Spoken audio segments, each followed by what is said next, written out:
नमस्कार, मी सेजल पुरवार. या बुलेटिनमध्ये तुम्हा सर्वांचं स्वागत. आणि बुलेटिनच्या सुरुवातीला बातमी थेट नवी मुंबईमधून आहे. कारण नवी मुंबई आंतरराष्ट्रीय विमानतळावर आज दुपारी इंडिगो एअरलाइन्सचं विमान उतरणार आहे. याआधी आपण बघितलं होतं की लष्करी विमानानं नवी मुंबई विमानतळावर लँडिंग केलं होतं आणि आता व्यावसायिक विमान लँड होणार आहे. नवी मुंबई आंतरराष्ट्रीय विमानतळाचा रनवे, सिग्नल यंत्रणा अशी सर्व महत्त्वाची कामं जवळपास पूर्ण होत आली आहे. तर विमानतळाच्या टर्मिनल इमारतीचं काम हे अंतिम टप्प्यात आहे. नवी मुंबई आंतरराष्ट्रीय विमानतळाचं काम 31 मार्च 2025 पर्यंत पूर्ण होऊन पहिलं विमान उड्डाण करणार आहे. ही डेडलाईन चुकणार नाही अशी माहिती सिडकोच्या वरिष्ठ अधिकाऱ्यांनी दिलेली आहे. तर नवी मुंबईच्या विमानतळावरून याचाच आढावा आमचे प्रतिनिधी सिद्धेश म्हात्रे यांनी घेतला. पाहूयात. नवी मुंबई आंतरराष्ट्रीय विमानतळाच्या क्षेत्रामध्ये पहिलं व्यावसायिक विमानाचं लँडिंग जे आहे ते या ठिकाणी पार पडणार आहे. आज रनवेचं काम, सिग्नल यंत्रणा अशी जी महत्त्वाची कामं आहेत ती पूर्ण झाल्यानंतर नवी मुंबई आंतरराष्ट्रीय विमानतळाच्या रनवेवरती आज पहिल्यांदाच व्यावसायिक विमानाचं लँडिंग जे आहे ते पार पडणार आहे. सिडको आणि नवी मुंबई आंतरराष्ट्रीय विमानतळ लिमिटेड कंपनी यातर्फे हे जे लँडिंग जे आहे ते पार पडणार आहे. पहिल्या टप्प्यामध्ये आपण पाहतो की 25 दशलक्ष प्रवाशांचं हाताळणी जी आहे ती यशस्वीरित्या करता यावी अशा प्रकारचं प्रयत्न जे आहेत ते सिडकोचे राहणार आहेत आणि त्यासाठी सर्व तयारी जी आहे ती पूर्णत्वाकडे जाताना आपल्याला पाहायला मिळते. आणि मार्च 31, 2025 ही जी डेडलाईन आहे ती चुकवणार नाही अशा प्रकारची जी शक्यता आहे ती आता वर्तवण्यात येत आहे. आणि त्यामुळेच कुठेतरी 31 मार्च 2025 पर्यंत या ठिकाणावरून पहिलं आंतरराष्ट्रीय विमान लँड होईल आणि टेक ऑफ होईल अशा प्रकारची शक्यता जी आहे ती वर्तवण्यात येते. व्हिडिओ जर्नलिस्ट नितीन खरातसह सिद्धेश म्हात्रे, साम टीव्ही, नवी मुंबई. तर इंडिगोचं विमान आज उड्डाण घेण्यासाठी सज्ज झालेलं आहे आणि त्यामुळे लवकरच नवी मुंबईकरांचं हे स्वप्न पूर्णत्वास येणार आहे. पुढची महत्त्वाची बातमी दक्षिण कोरियामधून सर्वात मोठी बातमी आहे. कारण विमान कोसळलेलं आहे आणि विमान कोसळून झालेल्या या अपघातामध्ये 179 जणांचा दुर्दैवी मृत्यू झालेला आहे. हा दावा कोरियन आणि रशियन माध्यमांनी केलाय. अवघ्या 10 सेकंदांमध्ये 179 जणांना आपले प्राण गमवावे लागले. या अपघातात दोघांना वाचवण्यात आलंय. तर दक्षिण कोरियाच्या मुआन आंतरराष्ट्रीय विमानतळावर जेजू एअरचं विमान धावपट्टीवरून घसरलंय. लँडिंग करत असताना हे विमान धावपट्टीवरच अपघातग्रस्त झालंय. यामध्ये 179 जणांना आपले प्राण गमवावे लागले. जेजू एअरलाइन्सचे हे विमान 175 प्रवासी आणि 6 फ्लाईट अटेंडंट्स घेऊन बँकॉकवरून परतत होतं. मात्र लँडिंग करताना या विमानाचा हा दुर्दैवी अपघात झालेला आहे. अतिशय भीषण अपघात आणि 10 सेकंदांमध्ये तब्बल 179 जणांचा मृत्यू झालाय.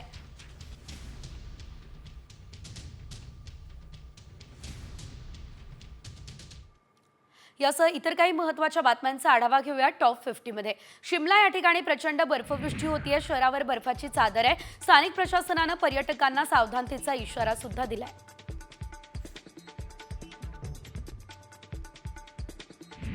काश्मीर खोऱ्यात अधिकांश भागात बर्फवृष्टीमुळे जनजीवन विस्कळीत झालं. हिमवृष्टीमुळे विमान आणि रेल्वे सेवा सुद्धा शनिवारी ठप्प झाली. बर्फवृष्टी प्रचंड आहे त्यामुळे जम्मू आणि श्रीनगर महामार्ग सुद्धा बंद पडलाय.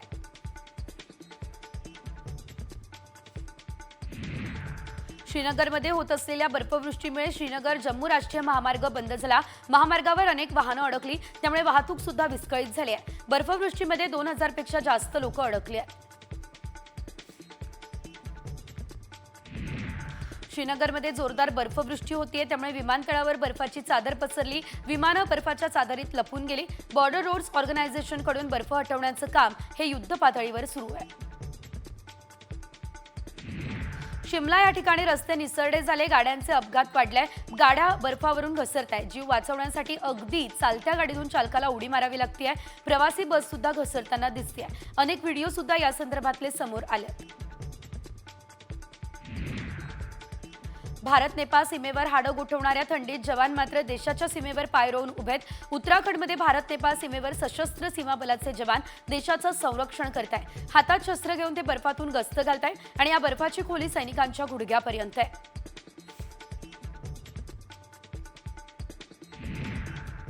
मुंबई आणि उपनगरातली हवा प्रचंड प्रदूषित झाली आहे. मुंबईमध्ये सर्वत्र धुक्याचं साम्राज्य आहे. त्याचा मुंबईकरांच्या आरोग्यावर विपरीत परिणाम होतोय.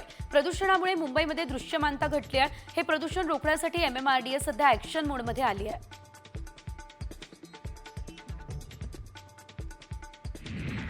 पुण्यासह मुंबईमध्ये सीएनजीचे दर वाढले. पुण्यात सीएनजीचे दर ₹1.10 वाढले.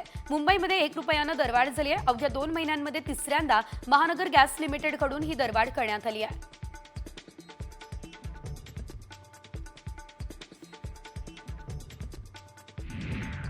उरण दिघोडे बस स्थानकाजवळ शोरमा खाल्ल्यानं 5 मुलांना विषबाधा झाली. दरम्यान अन्न आणि औषध प्रशासनानं आरोग्यासोबत खेळणाऱ्या अशा व्यावसायिकांवर तातडीनं कारवाई करावी ही मागणी रहिवाशांकडून केली जाते.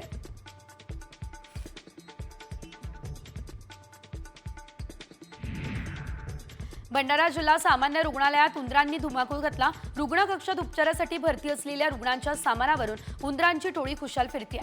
लवकरात लवकर उंदरांचा बंदोबस्त करावा ही मागणी रुग्णांचे नातेवाईक करतायत. आणि यानंतरची एक मोठी बातमी थेट बघूयात पुण्यातून, कारण पुण्यातल्या सदाशिव पेठेत अतिशय धक्कादायक असा प्रकार घडलेला आहे. ज्ञानप्रबोधिनी शाळेच्या शेजारील गल्लीमध्ये एका भिंतीवर हिरवा रंग देण्यात आलाय. तिथे हार आणि फुलं सुद्धा चढवण्यात आलेली आहे. तर त्याचे स्टेटस व्हायरल झाले. त्यानंतर भाजपच्या खासदार मेधा कुलकर्णी यांनी या संपूर्ण प्रकरणाची दखल घेतली आहे. त्यांनी स्वतः घटनास्थळी धाव घेतली आहे. ज्या भिंतीवर हिरवा रंग देण्यात आला तीच भिंत खासदार मेधा कुलकर्णी यांनी मग भगव्या रंगामध्ये रंगवली आहे. आधी छोटेखानी स्वरूप असलेली ही स्थळं अचानक नंतर काबीज केली जात आहे. आपण सतर्क राहूया हे आवाहन सुद्धा मेधा कुलकर्णी यांनी केलेलं आहे. अतिशय धक्कादायक गोष्ट ही पुणे या ठिकाणच्या सदाशिव पेठ परिसरात घडली आहे. पुण्यातील सदाशिव पेठेत एका ठिकाणी एक भिंत आहे, त्याला काही लोकांनी हिरवा रंग लावून त्या ठिकाणी फुलं आणि उदबत्त्या लावल्याचा प्रकार जो आहे तो सोशल मीडियावर व्हायरल झाला होता. त्यानंतर पुण्यातील काही तरुणांनी त्या ठिकाणी जाऊन हा सगळा जो घटना आहे ती बघितली होती आणि याच घटनेसंदर्भात स्वतः भाजपच्या खासदार मेधा कुलकर्णी या सुद्धा तिथे पोहोचल्या होत्या. माझ्यासोबत स्वतः मेधा कुलकर्णी आहेत. कधी घडला आहे हे एक्झॅक्टली सांगता येणार नाही, परंतु मला व्हॉट्सॲपवरनं ते व्हायरल झालेल्या गोष्टी अनेक जणांकडनं येत राहिल्या. मी त्या रस्त्याने गेले आणि ठिकाण शोधायचा प्रयत्न केला. ते लगेचच दिसलंच. सुरुवात अशीच होते, कुठेतरी एखादा एरिया कॅच केला जातो आणि मग नंतर हळूहळू त्याला विस्तारित स्वरूप येतं आणि तिथं एक वेगळ्याच प्रकारचं प्रार्थनास्थळ होऊन जातं आणि मग ते इतकं इस्टॅब्लिश करतात आणि तिथे नंतर दुरुस्त्या करणं अवघड जातं. अशा गोष्टी तातडीने त्याच्यामध्ये दखल घेण्याची आवश्यकता आहे, ती आम्ही घेतली. कॅमेरामन सुमित बसलेसह अक्षय बडवे, साम टीव्ही न्यूज, पुणे. मध्य आणि हार्बर मार्गावर आज मेगा ब्लॉक आहे आणि विविध अभियांत्रिकी आणि देखभालीची कामं करण्यासाठी हा मेगा ब्लॉक खरं तर घेतला जातोय. सीएसएमटी ते विद्याविहार दरम्यान अप आणि डाऊन धीम्या मार्गावरती मेगा ब्लॉक असणार आहे. ऑरेंज मेट्रो लाईनच्या कामाला सुरुवात झाली आहे. या लाईनमुळे कल्याण आणि तळोजा ही 2 शहरं जोडली जाणार आहे. मेट्रो मार्गामुळे कल्याण डोंबिवली ते नवी मुंबई हा प्रवास 45 मिनिटांमध्ये करता येईल.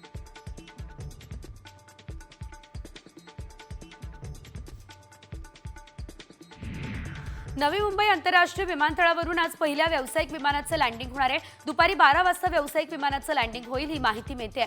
नवी मुंबई आंतरराष्ट्रीय विमानतळावरील जवळपास सर्व कामं पूर्ण झाली आहेत. रनवे, सिग्नल यंत्रणा ही सर्व महत्त्वाची कामं आता पूर्ण करण्यात आलेली आहेत.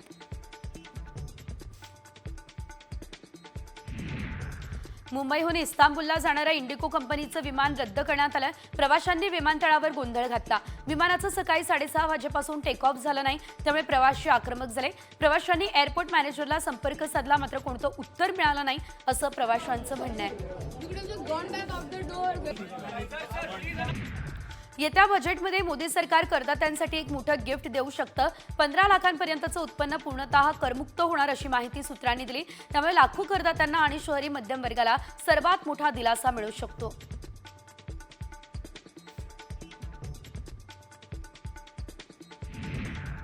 होमिओपॅथी डॉक्टर्स देखील ॲलोपॅथी औषधं देणार आहेत. राज्याच्या अन्न आणि औषध प्रशासनानं होमिओपॅथीच्या डॉक्टर्सना त्यांना रुग्णांना ॲलोपॅथी औषधं देण्याची परवानगी दिली आहे. मात्र या होमिओपॅथी डॉक्टर्सना certificate course in modern pharmacology उत्तीर्ण करणं अनिवार्य आहे.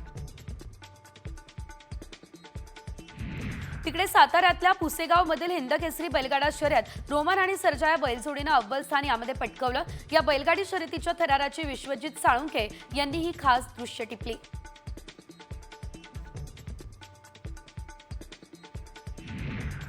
सलग सुट्ट्यांमुळे पंढरपूरमध्ये भाविकांची गर्दी झाली. विठ्ठल दर्शनासाठी तब्बल 4 ते 5 तासांचा वेळ लागतोय. पदस्पर्श दर्शनाची 2 किलोमीटर पर्यंतची रांग बघायला मिळते.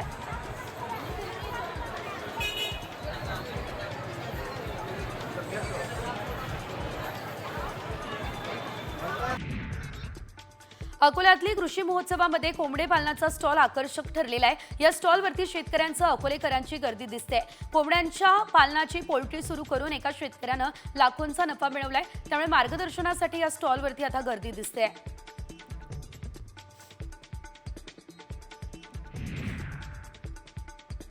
शिर्डीमध्ये साई भक्तांची मोठी गर्दी झाली आहे. त्यातच आज रविवार, त्यामुळे साई मंदिरासह शिर्डीमधील रस्ते भाविकांच्या गर्दीने फुललेत. साई संस्थानचे भक्तनिवास, खासगी हॉटेल्स हाऊसफुल झालेत.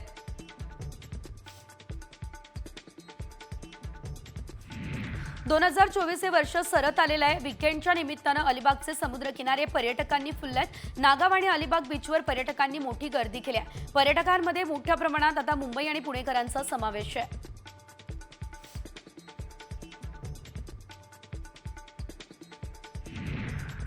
मुंबईच्या ताडदेव परिसरातल्या हिरापन्ना मॉलला आग लागली आहे. अग्निशमन दल घटनास्थळी दाखल होत आगीवर नियंत्रण मिळवण्यात आलंय. शॉर्ट सर्किटमुळे दुकानाला आग लागली अशी प्राथमिक माहिती आहे. आगीत मात्र दुकानाचं मोठ्या प्रमाणात नुकसान झालंय.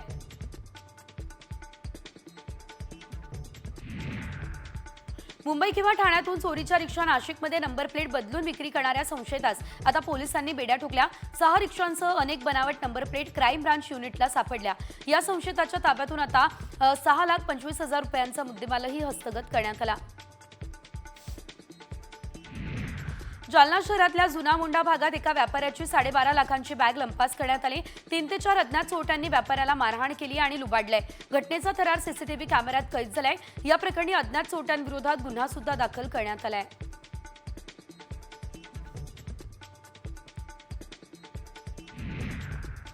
मालवणीमध्ये कॉल सेंटरच्या कर्मचाऱ्याचं अपहरण झालंय. याशिवाय 6 लाखांहून अधिक रुपयांची खंडणी घेऊन आरोपीने पीडित तरुणाचा न्यूड व्हिडिओ बनवला. सोशल मीडियावरती हा व्हिडिओ टाकण्याची धमकी दिली.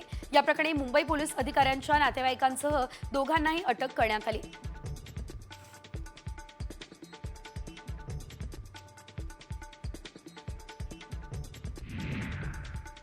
उल्हासनगरमध्ये दुचाकी चोरी करणारी टोळी गजाआड करण्यात उल्हासनगर गुन्हे शाखेला यश आलं.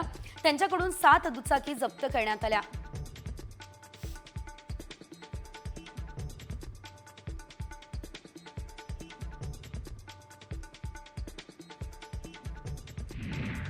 परतूर पोलिसांनी 8 चोरीच्या बाईक्स जप्त केल्या. नाकाबंदीजवळ एक इसम काळ्या रंगाची विना क्रमांकाची बुलेट घेऊन पकडला. त्यानंतर त्याच्याच घरी विक्रीसाठी चोरून आणलेल्या 8 मोटरसायकली सापडल्या.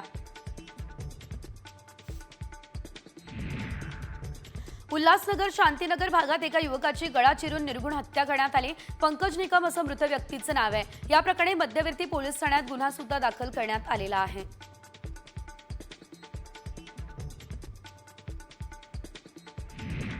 यवतमाळ शहरातील बस स्थानक ते LIC चौक सिमेंट कॉन्क्रीट रस्त्याचं काम सुरू आहे. त्यामुळे जिल्हाधिकारी कार्यालयाकडे जाणारा मार्गच बंद झालाय. मात्र स्थानिक निर्माणाधीन रस्त्यावरून ये जा करताय. ही गर्दी रोज वाढतीये, त्यामुळे अपघातांची शक्यता नाकारता येत नाही.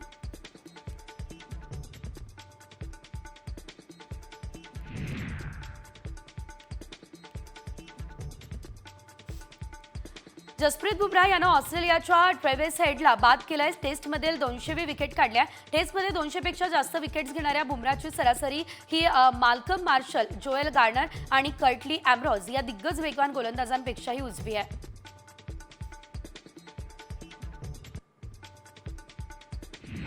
काँग्रेसचे प्रदेश अध्यक्ष नाना पटोले यांना मातृशोक झालेला आहे. त्यांच्या आई मीराबाई पटोले यांचं आज पहाटे वृद्धापकाळानं निधन झालं. भंडारा या ठिकाणी त्यांच्यावर अंत्यसंस्कार केले जातील.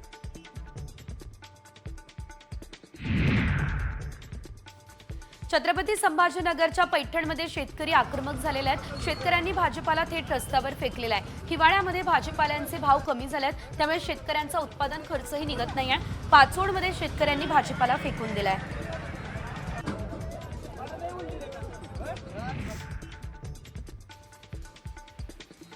नाशिक जिल्ह्यामध्ये आता बदलत्या वातावरणाचा द्राक्ष उत्पादकांना फटका बसतोय. द्राक्ष बागांना वाचवण्यासाठी द्राक्ष उत्पादक शेतकरी बागेत शेकोट्या पेटवून त्याचा धूर देण्याचा प्रयत्न करत आहे.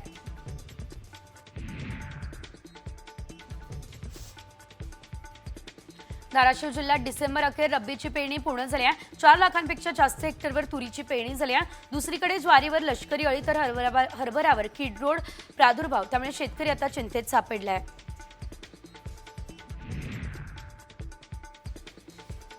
तुमसर तालुक्यामध्ये विषारी खाद्य खाल्ल्यानं 6 शेळ्यांचा मृत्यू झाला. घटनेची माहिती गावात आणि पशुवैद्यकीय अधिकाऱ्यांना देण्यात आली. शेळ्यांनी शिवारातील काहीतरी विषयुक्त खाद्यपदार्थ खाल्लं, त्यामुळे मृत पावल्या असा अंदाज पशुवैद्यकीय अधिकाऱ्यांनी व्यक्त केला आहे. मुंबईची हवा विषारी ठरली आहे. बोरीवली, मालाड, नेवीनगर, माझगाव आणि देवनार या भागांमध्ये हवेची गुणवत्ता खूप खराब श्रेणीमध्ये नोंदवली जाते आहे. शहरवासियांना श्वासाच्या त्रासासह दृष्टीआड होणाऱ्या अनेक समस्यांचा सामना हा सध्या करावा लागतोय.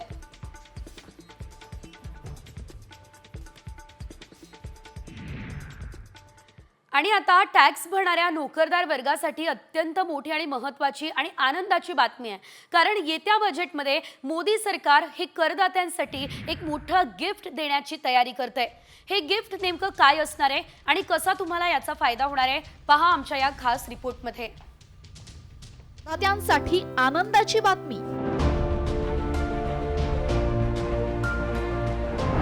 15 लाखांपर्यंत उत्पन्न करमुक्त. अर्थसंकल्पात मोठ्या निर्णयाची शक्यता.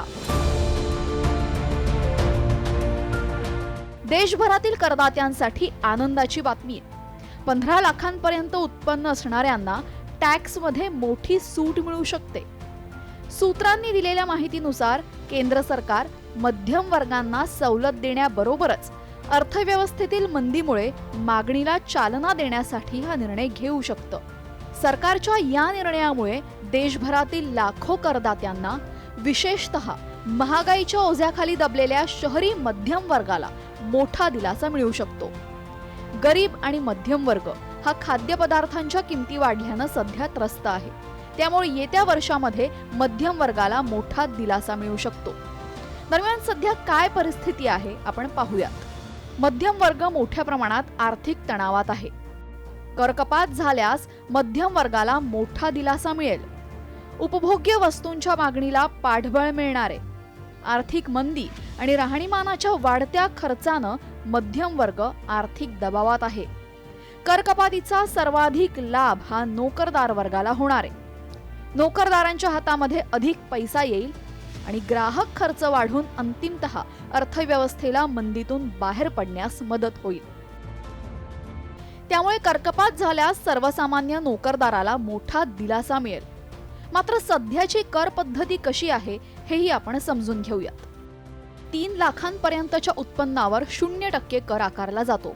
3 ते 7 लाखांपर्यंत जर उत्पन्न असेल तर 5% कर, 7 ते 10 लाख उत्पन्नावर 10% कर, 10 ते 12 लाख उत्पन्नावर 15% कर, 12 ते 15 लाख उत्पन्नावर 20% कर आणि 15 लाखापेक्षा जास्त वार्षिक उत्पन्न असल्यास 30% कर आकारला जातो.